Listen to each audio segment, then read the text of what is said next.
J'ai cru comprendre que vous aimiez les leçons de vocabulaire, donc je vous propose un deuxième volet, un deuxième épisode à la playlist consacrée au vocabulaire. Et aujourd'hui, on va parler d'Internet en français. On va voir comment parler d'Internet comme un français. Et puis, puisque c'est souvent lié, Internet et les ordinateurs, eh bien, on va voir comment parler ordinateur comme un français. Ok? On va faire un petit tour dans mon bureau. C'est une première, mais je vais vous emmener dans mon bureau pour faire un petit peu le point sur tous les accessoires, les outils, etc. qui concernent Internet et les ordinateurs. Donc je vous demande juste de vous concentrer un petit peu et on revient juste après ça.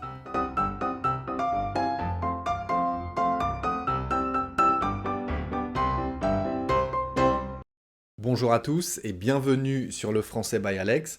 Si on ne se connaît pas encore, eh bien je m'appelle Alex. J'ai créé cette chaîne pour vous aider à avoir l'air français en parlant, pour vous apporter des astuces pour mieux parler français comme un français. Allez voir sur la chaîne les différentes playlists que j'ai créées. J'ai trié les leçons d'une certaine manière pour aborder ce sujet de différentes façons. Donc si ça vous intéresse d'avoir l'air français en parlant, pensez à vous abonner à la chaîne et à cliquer sur la cloche à côté pour recevoir une notification à chaque nouvelle parution. Ceux qui ne l'ont pas encore fait, allez voir dans la description de cette vidéo ou de n'importe quelle vidéo sur la chaîne et vous cliquez sur le lien qui concerne les transcriptions. Vous cliquez, vous inscrivez votre prénom et votre adresse email et à chaque prochaine parution, donc dès la prochaine parution, pas pour cette vidéo, mais pour toutes les prochaines parutions, vous recevrez un email automatique avec un fichier PDF, un fichier texte et les sous-titres écrits, en fait, mot à mot, c'est très précis, à la virgule près. Ça permet de lire tout en m'écoutant. C'est très efficace pour apprendre. Je vous invite à aller vous inscrire. Nous sommes en mars 2021. Pour l'instant, ce service est gratuit, mais ça va très prochainement changer. Donc, allez vous inscrire et vous serez tenu informé de la suite prochainement. Alors, pour commencer cette leçon, on va d'abord parler d'Internet. Internet, on s'y connecte. On va dire « je me connecte à Internet ». C'est le verbe « se connecter ». Je me connecte à Internet. On peut se connecter en Wi-Fi quand on est à la maison. On se connecte en Wi-Fi. Sur son téléphone, j'entends, parce qu'en général, l'ordinateur est connecté soit par un câble, soit en Wi-Fi directement, mais le téléphone portable, on s'y connecte soit en Wi-Fi sur le Wi-Fi de la maison, soit avec le réseau en 4G ou en 5G maintenant. Donc, on dit avoir du réseau sur son téléphone. Vous savez, les petites barrettes pour l'antenne qui nous dit si on a du réseau sur son téléphone ou pas. Alors on dit, est-ce que tu as du réseau, toi? Je ne capte rien du tout. Je n'ai pas de réseau, je ne capte rien. C'est d'ailleurs devenu une expression, ça. Ne rien capter, ça veut dire ne rien comprendre. Ça, c'est la petite expression bonus du jour. Alors, on ne dit pas ne pas avoir de réseau, ça c'est pour le téléphone, mais ne pas capter, sur le téléphone, ça veut dire ne pas avoir de réseau, mais ne pas capter ou ne rien capter, au sens figuré, ça veut aussi dire je ne comprends rien. Je ne comprends pas, je ne comprends rien. Je capte rien. On mange les E encore, je capte rien. On va se connecter à Internet et on va se déconnecter d'Internet. Donc se connecter à Internet et se déconnecter d'Internet. D'accord? Ensuite, on va dire aller sur Internet. Je vais voir sur Internet. Va voir le site de n'importe quelle marque sur Internet. C'est l'expression qu'on va employer. Va voir sur le site de telle marque. Quand je dis le site, c'est le site web, le site Internet.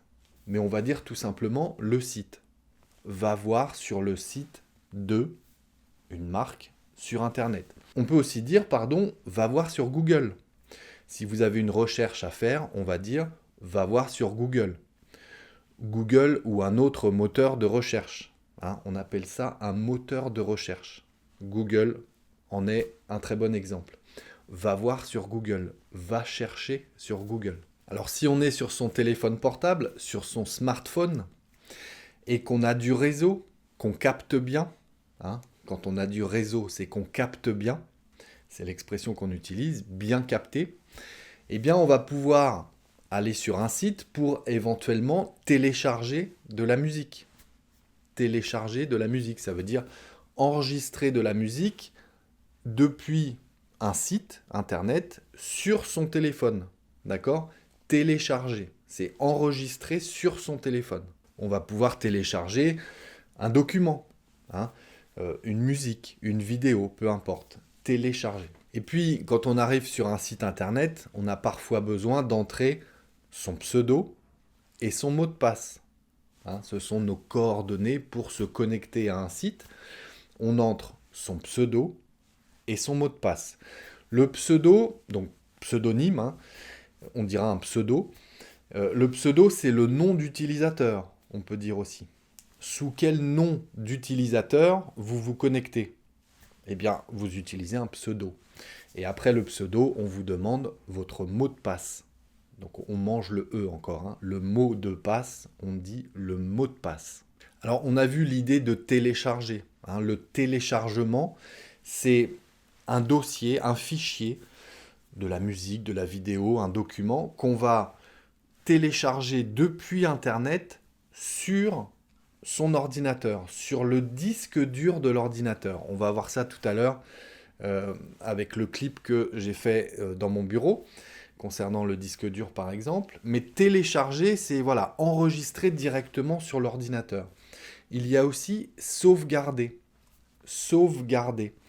Si par exemple vous êtes en train de faire un nouveau CV sur votre ordinateur, vous tapez un nouveau CV, ça veut dire écrire, hein, mais sur un clavier d'ordinateur, on dit taper. Okay, vous tapez votre CV sur l'ordinateur, il faut régulièrement le sauvegarder. Ça veut dire enregistrer le document pour ne pas perdre les nouvelles choses que vous y avez ajoutées. D'accord? Sauvegarder, c'est mettre en mémoire. Mettre en mémoire le document pour pas qu'il s'efface, en fait. Hein. Donc on dit sauvegarder. Donc pour faire un CV ou faire quoi que ce soit d'autre sur votre ordinateur, vous utilisez un logiciel. Un logiciel, c'est un programme. Hein, un programme sur l'ordinateur, un logiciel d'ordinateur. On dit souvent, les gens qui travaillent dans ce domaine-là, les informaticiens, hein, les informaticiens, ce sont les gens qui travaillent dans l'informatique, tout ce qui touche aux ordinateurs, etc. Eh bien, pour un programme, pour un logiciel, ils parlent de software. Hein, c'est un anglicisme vraiment adapté à ce métier. Il y a beaucoup de mots anglais qui sont conservés dans tout ce qui touche à Internet, les ordinateurs, etc. Et c'est vrai qu'un logiciel, en anglais, on dit un software, eh bien, c'est très utilisé en français. Hein, c'est un anglicisme, donc on dira un software pour utiliser telle ou telle donnée, telle ou telle application sur l'ordinateur. Mais couramment, on parle de logiciel aussi. Hein. Alors, je vous propose une première promenade dans mon bureau pour que je vous montre un petit peu le matériel que j'utilise. Et on va en profiter, évidemment, pour apprendre un petit peu de vocabulaire. Je vous propose d'y plonger tout de suite directement. Alors, voici le bureau où je travaille. Ça s'appelle donc un ordinateur portable. Ça, c'est un écran d'ordinateur. Un clavier. Alors, un clavier sans fil. D'accord ? Quand il y a un fil, on dit juste un clavier. Là, c'est un clavier sans fil. Ici, c'est une souris. Donc, une souris sans fil. Ici, on a la webcam. Alors, c'est un anglicisme. Hein. Webcam. C'est une caméra, mais pour un ordinateur, on dit une webcam. Ici, hop, les haut-parleurs. Les haut-parleurs pour avoir le son, pour avoir la musique, pour avoir tout le son de l'ordinateur, on utilise des haut-parleurs. Ici, un micro pour enregistrer le son. Un micro. Ça, on appelle ça des écouteurs, hein, qu'on branche sur le téléphone ou qu'on peut aussi brancher sur l'ordinateur. Les écouteurs. Ça s'appelle un casque audio. On peut dire aussi un casque sans fil, parce que là, il n'y a pas de fil. Ça, c'est un disque dur externe. Un disque dur externe qu'on peut brancher donc à l'ordinateur avec un câble USB. On dit un câble USB. D'accord? C'est ce qu'on branche à l'ordinateur, une prise USB. Et donc ici, on peut utiliser ce qu'on appelle un hub USB. Alors c'est un anglicisme encore, sauf qu'on ne prononce pas le H, donc c'est un hub USB. En quelque sorte, c'est une multiprise USB. Mais le terme exact, c'est un hub USB. D'accord? J'ai oublié le tapis de souris. On appelle ça un tapis de souris. Comme un tapis pour s'essuyer les pieds, sauf que c'est un tapis pour la souris. Donc c'est un tapis de souris. J'utilise un tapis de souris. On mange le E de 2. Hein. Donc un tapis de souris. Voilà. Clavier sans fil, souris sans fil, tapis de souris, haut-parleur, écran. On peut dire aussi un moniteur, mais c'est assez ancien comme mot, comme terme. On dit maintenant plutôt un écran, hein, un écran d'ordinateur. Même si c'est un ordinateur portable avec l'écran intégré, évidemment, on appelle ça un écran toujours. Hein. Un ordinateur portable, une webcam, un casque sans fil ou un casque audio sans fil, un micro. On ne dit pas un microphone, hein, même si le mot exact c'est microphone, mais on ne le prononce jamais comme ça. On dit un micro. Des écouteurs et le disque dur externe. Alors je dis externe, mais il y a aussi un disque dur à l'intérieur de l'ordinateur. Hein, d'accord? Le disque dur, ça c'est le disque dur externe. Ici, c'est une imprimante. Donc une imprimante qui fait également scanner. On peut scanner un document pour le mettre sur l'ordinateur et imprimer. D'accord? C'est une imprimante qui fait également scanner. Voilà, j'espère que vous avez bien noté ces quelques mots que je viens de vous apprendre. Il y en a encore d'autres. Hein. Là, disons que c'est une première liste de vocabulaire basique, hein, les outils de base qu'on utilise quand on veut se connecter sur Internet, quand on veut utiliser un ordinateur. Je vous propose un deuxième petit clip vidéo devant l'écran, hein, devant mon écran d'ordinateur, pour voir un petit peu du vocabulaire lié à l'envoi d'un email, à l'envoi d'un mail. D'accord? On va regarder devant l'écran tout de suite. On va regarder en détail les différents mots à apprendre pour envoyer un mail en français. Voilà, donc là on est sur mon écran. J'ouvre ma boîte mail. On dit ouvrir sa boîte mail. Le mot courriel, on l'entend très peu, vraiment, il est très peu utilisé. Je sais bien que c'est la manière la plus française de dire ce mot, mais concrètement, un email, on dit un mail en français. C'est le mot le plus courant, le plus utilisé. Donc on ouvre sa boîte mail. Alors là, j'ai ouvert ma boîte mail, et si je veux envoyer un mail, je clique sur Nouveau message pour envoyer un mail. D'accord?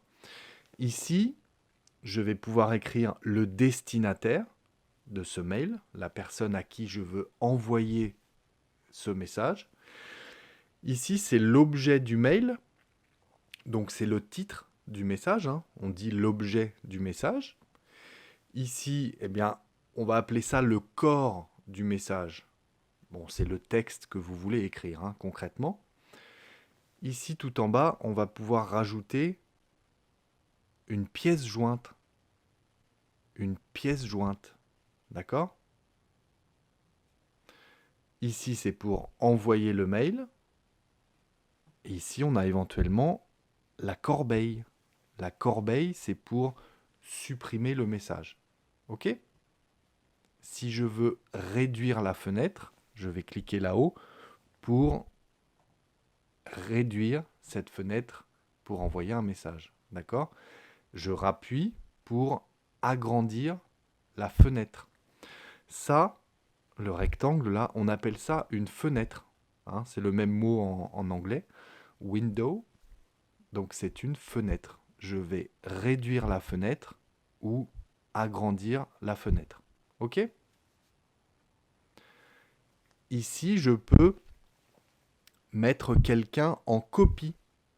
Donc je clique sur CC et ça me permet d'ajouter un autre destinataire. Alors si vous êtes avec un collègue par exemple, vous pouvez dire « Je t'ai mis en copie du mail ». Ça veut dire « J'ai envoyé un mail au directeur » par exemple et je t'ai mis en copie. Donc tu vas également recevoir le message. OK ?